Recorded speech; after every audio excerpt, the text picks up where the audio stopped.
Y con una... Este es el sumergible que va a buscar los restos del Titanic. No, están buscando a Shakira. Ah. ¿No viste que estaba en las en murallas. Waka y de repente se quedó calladita la boca?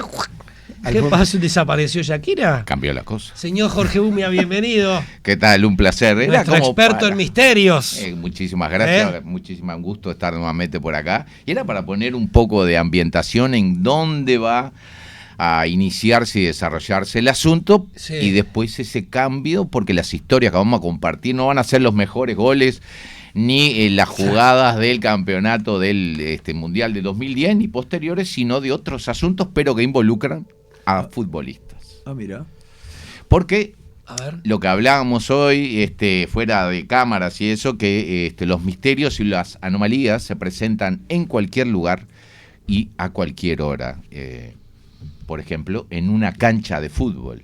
Fernando hoy decía, cuando hablábamos de esto, sí. Cuando anunciábamos los temas de hoy, sí. Fernando decía que había gente que ante un mismo episodio, y contaba un episodio en su casa de antes, donde supuestamente había un fantasma, ¿no?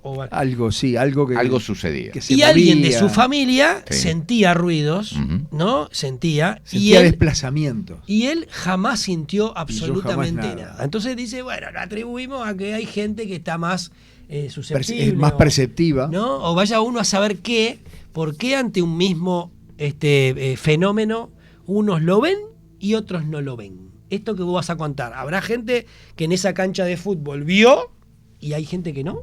¿O todos lo vieron? ¿Cómo fue? Justamente. Bueno, esa pregunta que vos acabás de hacer y que ustedes hablaban hoy es como la pregunta del millón. ¿Por qué a personas tienen experiencia de este tipo y otras pasan los años y jamás les pasa nada, aunque convivan y estén en el mismo lugar y bajo el mismo techo? Pero no solo sucede con esto de movimientos o apariciones y demás. Pasa mucho en algo que a Fernando yo sé que lo atrapa, que es el fenómeno ovni.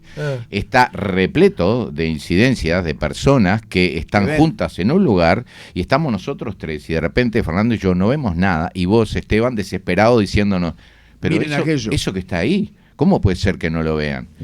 Ahora, eso que está ahí, ¿es producto únicamente de algo que vos percibís por una deficiencia, algún trastorno, un problema químico, lo que sea?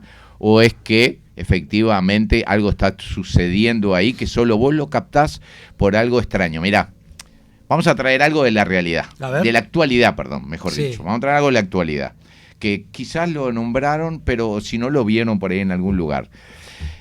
Ahora en las elecciones en Argentina, en las PASO, hubo un informe que en un... Hay un fantasma ahí que se llama Milei. Ojo que puede ser presidente. Bueno, pero por ahora se lo puedo decir que todavía por no ahora es. Sí, por ahora sí. Bien. Después será el señor presidente. El señor presidente fantasma. Claro. Quizás esto tomó un rumbo y no, Perdón la interrupción, pero me la dejas picando en el área. Hablando de fútbol.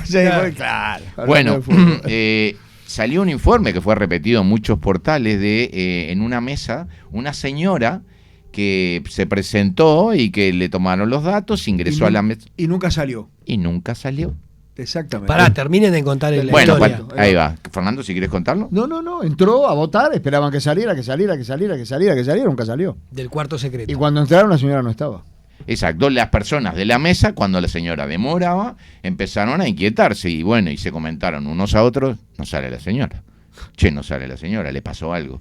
Le pasó algo. Y fueron a buscar a la guardia que está ahí siempre custodiando las urnas. Ingresaron al salón, según los testimonios, y ahí no había nadie. Y nadie salió. Entonces la señora, una de las que habla de la mesa, digamos, la voz cantante, dice, pero no pasa nada, yo tengo los datos, si está ahí la documentación y vamos a saber quién es. No encontraron nada. No había datos. No había datos. Como si no hubiera, como si no hubiera estado. No hubiera estado, exactamente. A lo que voy con esto. Por eso lo asocio con lo que hoy comentábamos. Es muy frecuente, pasa mucho, aunque parezca mentira, de personas que afirman tener contacto con alguien de una manera tangible. No estamos hablando de una aparición brumosa, algo de medio que ahí, que no se sabe bien qué pasó ni qué fue. No. Estoy hablando de algo que, perdón a los que están al otro lado, suena, parece materia y está ahí, pero que solo lo ven ellos. se ve mucho también en YouTube y en distintos lugares, cámaras, registros de cámaras de seguridad donde la persona interactúa con alguien, se lo ve hablando y de un lugar le dicen, ¿con quién estás hablando? No, acá con una persona, no, pero no hay nadie. Y eso sucede mucho. Si a quienes estén interesados les recomiendo un libro que se llama Estoy Bien, del periodista y escritor J.J. Benítez español, que tiene muchas de estas historias, un gran investigador y muy serio, que recabó a lo largo de los años muchos de estos eventos donde hay una interacción. Ahora, acá lo que está bueno, me parece, detenerse, además del fenómeno en sí, el evento o el hecho, mejor quiero decir, cómo se produce. Por ejemplo, es algo que se da entre el origen del fenómeno, sea cual sea, y el cerebro de la persona. Hay una comunicación que se da. Es un efecto que solo lo percibe porque esa persona, no es que haya una conexión entre el fenómeno y ella, sino que la persona por una circunstancia desconocida entró en un estado alterado de conciencia y por eso puede acceder a esa otra realidad. Pero esto, que parece increíble, pasa y pasa bastante. En mi familia sucedió. O sea, tengo una experiencia en mi familia directamente, con una persona vista en los pasillos de la casa de mis tíos, y esa persona no tenía que estar ahí. Y sin embargo estaba. Y estaba, por ejemplo, internada en un hospital. Bien, pero puede ser... Pero puede suceder. Por lo que vos contás, puede ser que haya cosas que yo veo y el resto él no. Correcto. O yo veo y ustedes dos no. Correcto. Y yo le ponía a Esteban y a la gente que nos está acompañando el caso de los 3 pastorcitos portugueses que vieron aparecer la Virgen de Fátima. De Fátima, sí. La primera vez él apareció ellos 3, estaban solo ellos 3, lo vieron como algo natural. Pero cuando corrieron la voz, se llenó el valle de 70.000 personas y nadie la vio. Y ellos 3 la volvieron a ver. Sí, pero mira, de hecho los 3 no la veían. El Francisco, creo que es el menor de los primos. Francisco, Lucía y Jacinta. Solo la escuchaba. Bueno, no me acuerdo los detalles. Sí, creo que sí, que sé que la Virgen le dio 3 secretos, el último lo confesó, el último lo divulgó Lucía, que fue la última viva, sí, porque los dos, tanto Francisco como... murieron muy jóvenes. Quedó Lucía, que Lucía hace poco tiempo, no sé si a este papa o al anterior, le contó el famoso secreto de Fátima. Exacto. Antes de morirse, porque creo que también se está por morir, o ya se murió. Exacto, bueno, pero de hecho ya no es un tema que ya lo tomo nota como pendiente, porque las apariciones marianas, la otra vez lo dejamos ahí como flotando. Las apariciones marianas en realidad como tales hay una. Mirá. Que es la de Zeitún. Ajá. Porque el resto no son apariciones, porque las ven solo las personas que dicen verlas. Digamos, claro. ¿Y a eso cómo se le llama? No se le llama aparición, ¿cómo se le llama? No, le llaman apariciones marianas, pero como tal la palabra aparición no es correcta. Claro. Porque el resto, como decía Fernando, no lo ve. No lo ve. Solo lo ven las personas, digamos, involucradas, como es en Medjugorje, como son en otros lugares, ¿no? Bueno. Pero no queremos sacarte de tema. No nos vamos a desviar. Específicamente gente que está en el ámbito futbolístico. Año 2005. Ajá. 1 de mayo del 2005. Partido Málaga-Levante. Ataca el equipo de Málaga. Rebota la pelota y toma el balón Duda. Duda es un jugador ya retirado, ¿no? Portugués, que jugaba en el Málaga, jugó durante muchos años. Él agarra un rebote, se queda frente al arquero, lo elude, y cuando está solo con el arco para pegarle, era tocarla y la pelota entraba, la pasa para atrás un compañero que venía aparte entreverado, que se encuentra con la pelota, quiere tirar, le salen a cruzarlo, rebote afuera, no fue gol. Cuando le preguntan después por esa jugada, por qué pasó, por qué no definió, si el arco estaba ahí, estaba solo, y él lo que dice, lo que pasa es que vi un fantasma. ¿Cómo? ¿Así lo dice? ¿Cómo? Le dicen. ¿Cómo? ¿Así lo dijo? Sí. ¿Cómo? Sí, yo cuando estaba ahí, iba a patear, había alguien que se me cruzó algo ahí adelante de mí, y quedé, y se la pasé a su compañero para que definiera, y le erré. Año 2005. En el año ahora, en el año 2023. Pero, para cerrar eso, Sí. las cámaras no detectaron nada. No, bueno, es un buen ¿No? punto para detenerse ahí, porque las cámaras, hay un video ahí que lo pueden ver en YouTube. Si ustedes buscan, las personas buscan Málaga, Levante, Duda, Fantasma, ponen eso nomás en la búsqueda y les va a aparecer el video de la jugada y van a ver que él queda solo frente al arco, porque queda solo, puede definir con la zurda, colocarla, las pasa para atrás. Y cuando le preguntan qué pasó, Y las cámaras no vieron, y no las hay cámaras, nadie. no hay nada. No hay nadie. Bien, pero hay una historia que voy a continuar A ver. ahora después con eso. A ver. Pero este abril del 2023, El fantasma de Orriols. exacto, ahí vamos, porque hay más historias con ese arco fundamentalmente, donde sucede la jugada. Está en internet. Dice, Duda, jugador del Málaga, en el momento de fallar un gol cantado. Cantado. El gol La era siguiente historia tocarla. es muy conocida por la afición granota, que es la afición de Granada, y roza lo paranormal. De hecho, es una historia que recientemente fue investigada por el programa Cuarto Milenio, que realizó una investigación sobre este asunto. Los protagonistas: Duda, jugador del Málaga por aquel entonces, y el fantasma de Orriols.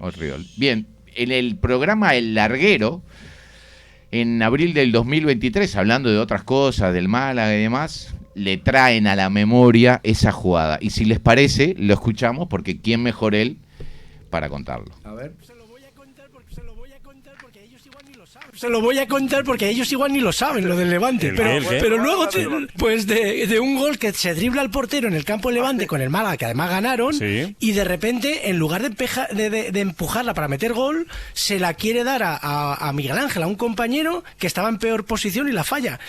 Y entonces era inexplicable. Y es que luego dijo Duda que se le había aparecido un fantasma, que se le había cruzado alguien en el área. Es así, ¿no? Explícate, Duda, a ver. Sí, es Pero- la realidad. ¿Qué viste? Yo que sé lo que he visto, algo he visto, pero es que la jugada es tan clara y cuando yo robo el balón, creo que además fui a Rubiales, driblo el portero y estoy solo con la portería por delante, es que digo yo, venga, empuja, pero no sé, algo raro me pasó ahí por delante y digo, hostia, está Miguel Ángel al lado solo y se la doy y no tenía nadie al lado, que le hemos fallado, ya está. Ahí está, y ya está. Y ya está. Ya Él está. no sabe Cerramos. explicarlo, no tiene mucha idea de cómo explicarlo. No, pero fíjate lo que decía Fernando, en Orriols, ahí, la semana anterior,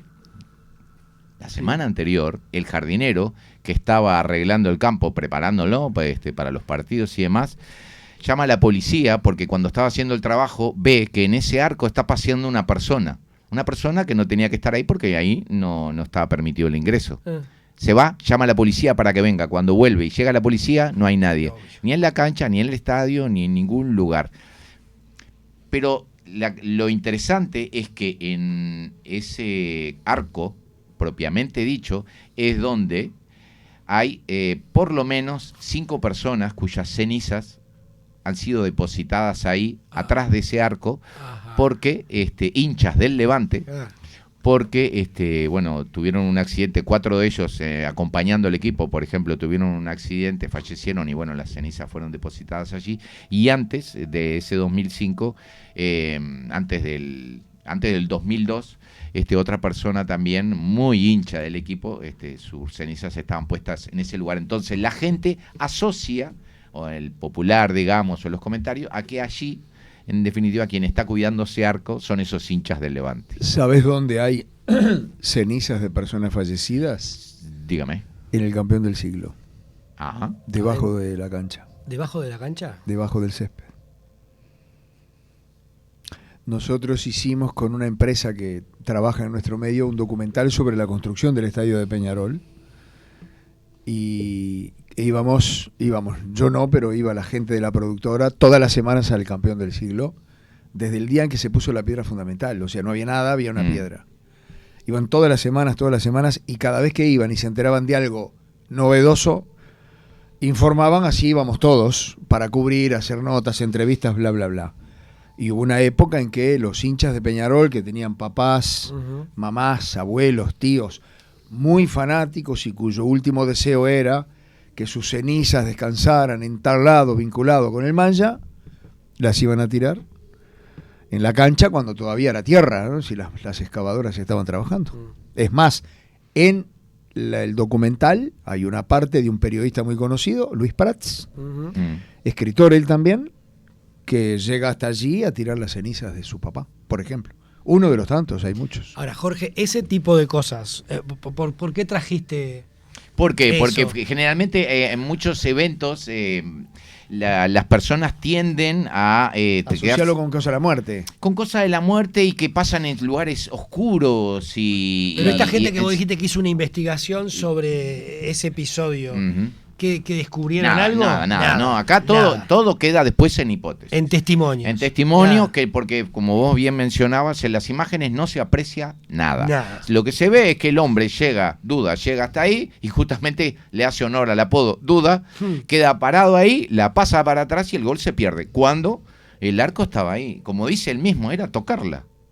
¿Han ocurrido en otros, tenés información de que haya ocurrido cosas similares en otros? Hay muchos lugares, por ejemplo, donde se han visto sombras corriendo en las gradas a plena luz del día y paseándose entre la gente, entre los asistentes de los estadios y demás, pero queda en eso, obviamente, porque lo que pasa con muchos de estos fenómenos, a quienes nos están viendo por YouTube, ahí se está compartiendo justamente la imagen de la jugada, que se ve como él queda ahí en condición más que favorable. Cuando después elude al arquero, era tocarla, pero no, da el pase atrás. ¿Y qué sucede? Que no se puede comprobar. ¿Qué podemos comprobar efectivamente nosotros investigando esto? Porque es un hecho que no se repite, no es replicable, no se le puede aplicar el método científico, por ejemplo, Claro. porque no se puede replicar. Nosotros, por más que hagamos y vayamos con un equipo, 2 equipos y juguemos 20 partidos, y en los 20 partidos es altamente probable que no suceda nada. Claro. Nada, 20, 50, o capaz que sí, pero no sabemos. ¿Entendés? Es lo que es el gran tema con estos fenómenos, que es difícil de abordar porque muchísimas veces solo se dan una vez. Claro, pero además de que solo se dan una vez, de toda la gente que estaba en esa cancha, los 22 jugadores, los 3 jueces, los hinchas, el único que vio un fantasma fue el que tenía la pelota. El único. Entonces, ¿cuál es la prueba? Ninguna. Es El por eso. testimonio. Claro. El testimonio pueden influir muchísimas cosas, porque aparte te das cuenta que el hombre no miente, porque yo escuché varias sí. declaraciones de él, No, y sí, te das sí. cuenta que no miente. Era más fácil patear con esa misma zurda, patear al arco, que tirarla atrás. Sí, sí. Pero Y el él se arco- la dio, él la toca porque dice que ve un fantasma. Porque dice que queda, claro, porque queda como desconcertado y está. Pero los futbolistas, además, yo lo traía porque lo importante es que muchas personas de relevancia o que son escuchadas por la gente se animen a compartir sus historias y sus experiencias. Porque eso ayuda a que otros que están ahí escuchando se sientan como impulsados también a compartir o a contar, o aunque sea a decir, bueno, mirá, fulano, alguien que es un referente en la actividad que sea, para esta persona diga, mira, si lo dice tal, mira, no estoy solo, no estoy sola. Eso para mí es clave y es fundamental, es primario en este tema, ¿no? ¿Hay fantasmas? Hay fenómenos donde aparecen figuras de tipo humana, asociadas muchísimas veces a lo que son fallecidos. La palabra fantasma, digamos, el significado, la etimología. Gracias, Fernando. Por favor. La etimología es aparecido. Ajá. Se aplica perfectamente. Es un aparecido, es una figura de tipo humana, la inmensa mayoría de las veces, que aparece, asociada a personas fallecidas. Ese fenómeno se da y se da multitud de veces. ¿Corresponde exactamente a alguien que ya falleció? No se sabe. No se sabe. Al menos yo, no tengo la certeza ni lo puedo decir. Bueno, lo que yo contaba de mi casa en el Prado es que había sido un hogar de ancianos donde habían fallecido muchos ancianos. Uh-huh. Y yo no, pero una de las personas que vivía en mi casa, mi ex esposa, decía que sentía que sentía como un movimiento, como que alguien, ¿viste cuando alguien Sube y pasa baja, y hace sí. y deja una estela, sí. un viento, un vientito, una ráfaga ahí. Eso, por la escalera, hacia abajo y hacia arriba? Yo nunca sentí nada. Fíjate, y después ahora retomamos. Lo que pasa es que este tema es como todo, lleva a una cosa que lleva a otra que está interconectado. Claro, claro. Vos fíjate, lo que estás hablando vos y lo que es muy frecuente también que suceda de este tipo de cosas como un impacto físico en el área o en una persona, en un lugar, Sí. que habla de que hay como una corporeidad que no es vista entonces. Porque fíjate, para poner un ejemplo claro, no sé si lo conté alguna vez, pero una persona, unas hermanas me pararon en una plaza para decirme, vos sos el del programa Rastro, ¿no? Cuando se emitía en Canal 4. Sí, ya cuando vi las caras, aparte ya vi que me iban a contar algo. Dos hermanas religiosas. No, hermanas. Hermanas entre ellas. Hermanas entre ellas. Bien. Me dicen, no, porque fíjate, nosotros lo vemos, no sé qué, no sé cuánto, pim, pum, pam. Y te queríamos contar algo que la verdad nosotros, es que, ¿a quién se lo vamos a contar sin que nos digan que estamos locas? Claro. Porque estoy loca, porque que le había vivido había sido una de ellas. Ajá. ¿Y qué le había pasado? Lo hago corta porque la historia es larga. Una noche, estando en su casa, su marido acostado, alguien se sienta en la cama, ella totalmente despierta, y le acaricia el brazo. Cuando ahí no había nadie. Pero el tema es que la cama tiene una depresión. Hay un hueco en esa cama. Como si alguien efectivamente se estuviera sentando ahí. O sea, ella no veía ninguna imagen. Ella sentía la caricia. La caricia. Y vio la depresión. El colchón hundido. Ajá. Entonces, ¿qué pasa acá? Cagazo que se pegó. Terrible. Pero pará, ahora te voy a decir la respuesta y lo que hizo, que me pareció, la felicité. Me acuerdo que la felicité porque estuvo muy bien. ¿Qué voy con esto? Estamos hablando de que en esa cama actuó algo que tiene masa. O tiene alguna materia, o está conformado de algo, ya no le quiero poner nombre de materia, que influye directamente en el entorno, en ese colchón, pesa, tiene un volumen, pero es un volumen invisible. Es algo que está ahí, lo que Fernando contaba de su ex esposa. Algo pasó que trasladó el viento, impactó en el ambiente y provocó esa ráfaga. Pará, ¿y qué hizo esta chica? Pero ¿qué dijiste hizo? Esta señora, sí. Lo que hizo fue, primero, ponerse, estoy buscando las palabras correctas para transmitirlo. A ver. Se incorporó en la cama y le dijo, déjame quieta, de tu madre. Paseó. Todo, le dio todo un catálogo de insultos a los gritos, que lo que hizo fue despertar al marido, que saltó, quedó prendido en el techo. Estaba a su lado. Y el fenómeno desapareció.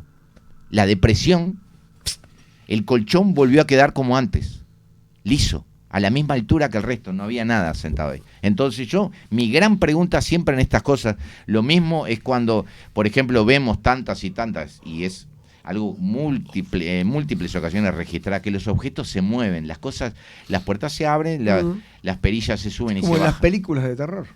Claro, que lo toman de la realidad. Claro. ¿Eso quién lo hace? ¿Qué lo hace? Porque ahí estamos hablando de un impacto físico. Me fui durante 2 o 3 minutos de tu relato, estimado Jorge. Perdóname. Porque, ¿conoces el caso del chalet de Bonomi? No. Qué lástima que no hay tiempo, porque si no te lo decía. A ver, yo lo tenía agarrado con pinzas, pero cada vez que se lo quiero contar a alguien, entro a internet y está relatado. ¿Bonomi, el ministro? No.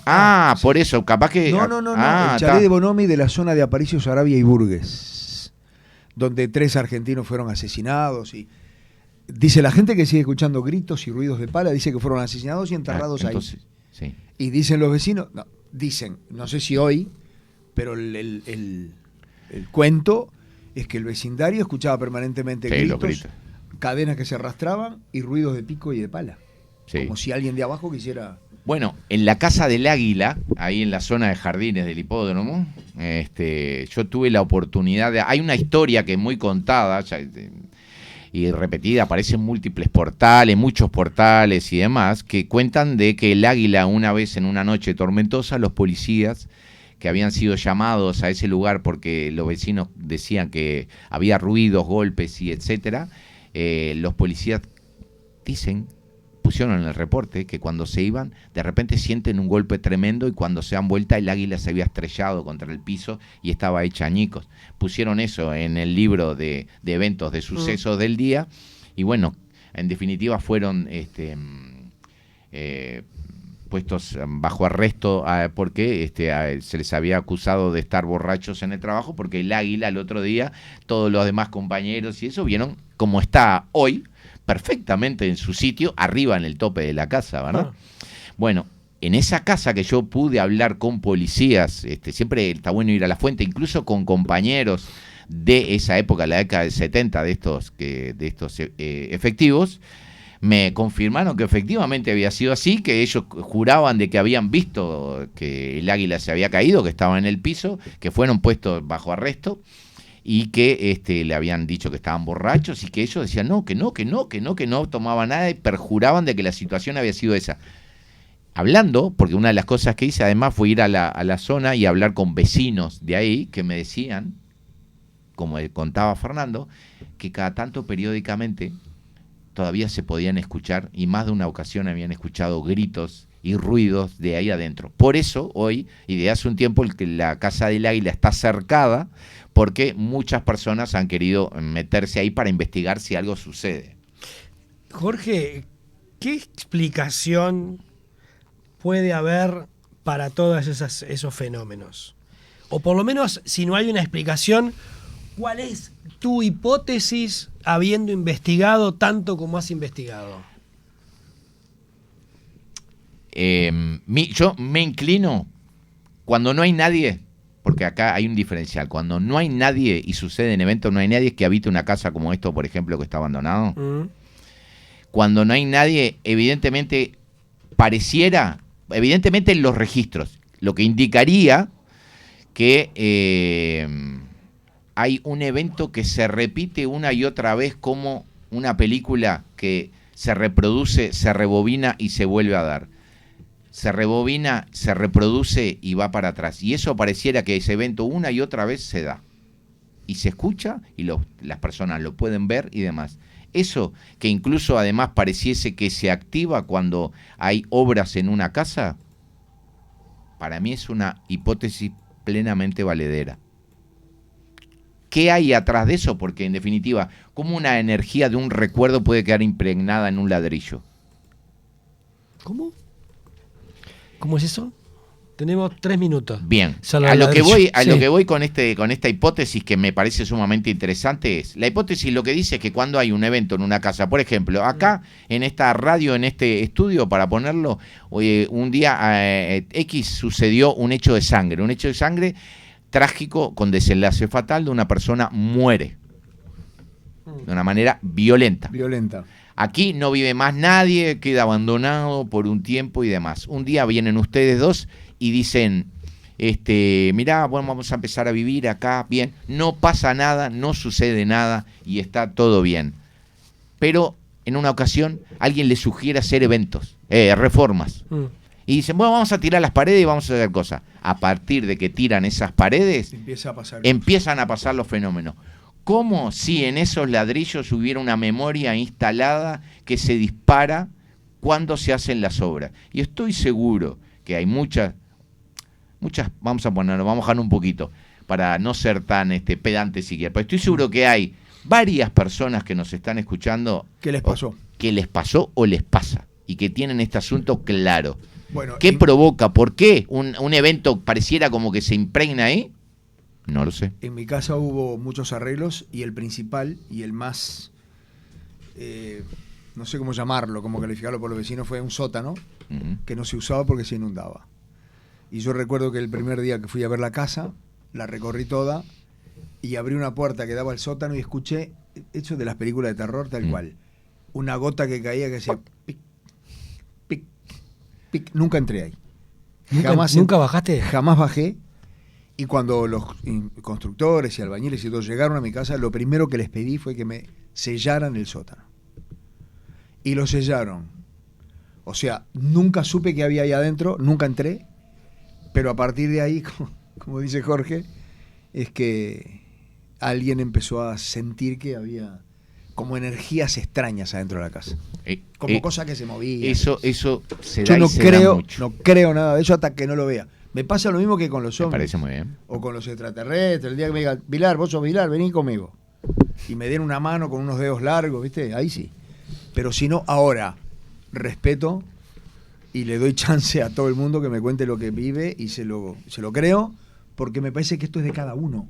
Claro, bueno, eso es otro punto muy interesante y muy importante, que es que el fenómeno es humano y personal. ¿Cómo se procesa, cómo se vive, cuándo y cómo se produce y a quién se le presenta? Claro. Jorge Gumia, investigador, gracias por acompañarnos. Un gustazo, como siempre, hasta la próxima. Abrazo grande. ¿Hacemos una pausa? No, vamos a poner algo de música. Bueno, pone ya estamos sobre pone lo que el quieras, cierre. Pone lo que quieras.